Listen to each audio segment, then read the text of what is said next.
नमस्कार.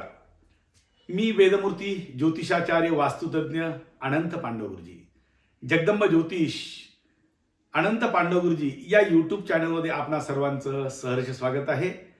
आपण धर्म, सण, वार, व्रत, उत्सव, वास्तुशास्त्र, धार्मिक विधी, त्याचबरोबर स्तोत्र, भजन याविषयीचे व्हिडिओ आपण आमच्या चॅनलवरती नेहमीच पाहत आहात आणि या होलिका उत्सवाचा व्हिडिओ मी जाणून घेणार आहोत आज देत आहे. होलिका उत्सव कधी आहे, होली दहन कधी करायचं आहे, होळी पूजा कधी करायची आहे.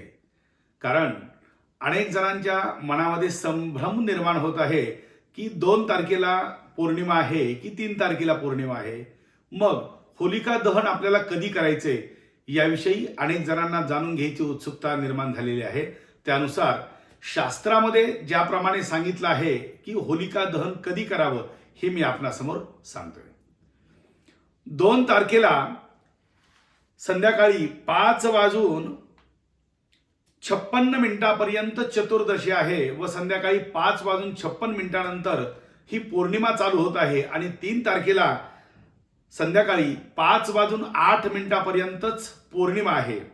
तर शास्त्रामध्ये असं सांगितलेलं आहे की गोरज मुहूर्तावरती जी पौर्णिमा असेल, म्हणजेच 3 तारखेला आपण पाहिलं तर 3.5 प्रहरापेक्षाही कमी पौर्णिमा आपल्याला मिळतीये आणि 2 तारखेला आपल्याला पूर्णपणे गोरज मुहूर्तावरती पौर्णिमा मिळत असल्यामुळे आपल्याला होलिका दहन जे आहे हे 2 तारखेलाच करायचंय.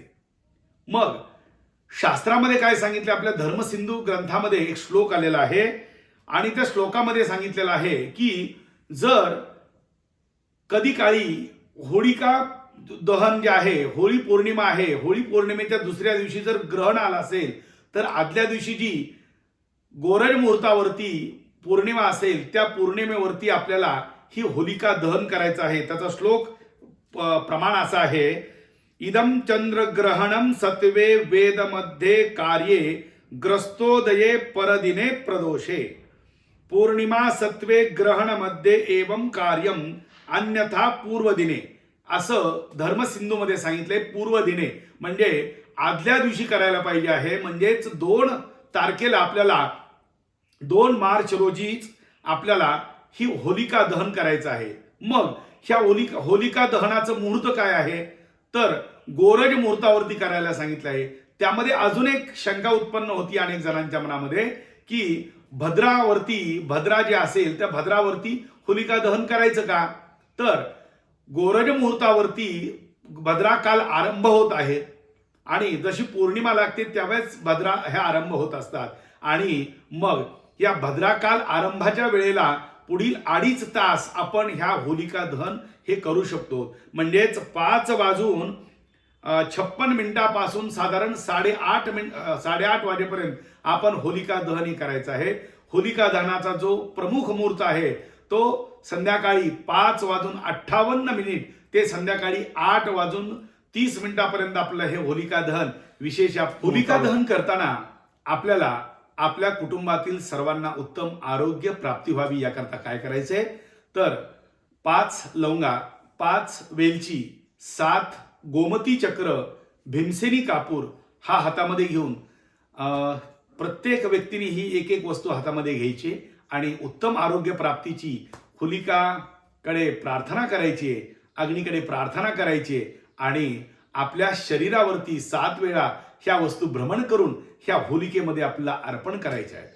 त्यानंतर शरीराचं उत्तम आरोग्य राहावं, त्याचबरोबर घरामध्ये सुख समृद्धी नांदावी याकरता आपल्याला ह्या होलिकेमध्ये सुक खोबरं अर्पण करायचंय आणि ते भाजलेलं खोबरं देखील सर्वांनी होलिकेचा प्रसाद म्हणून ग्रहण करायचं आहे.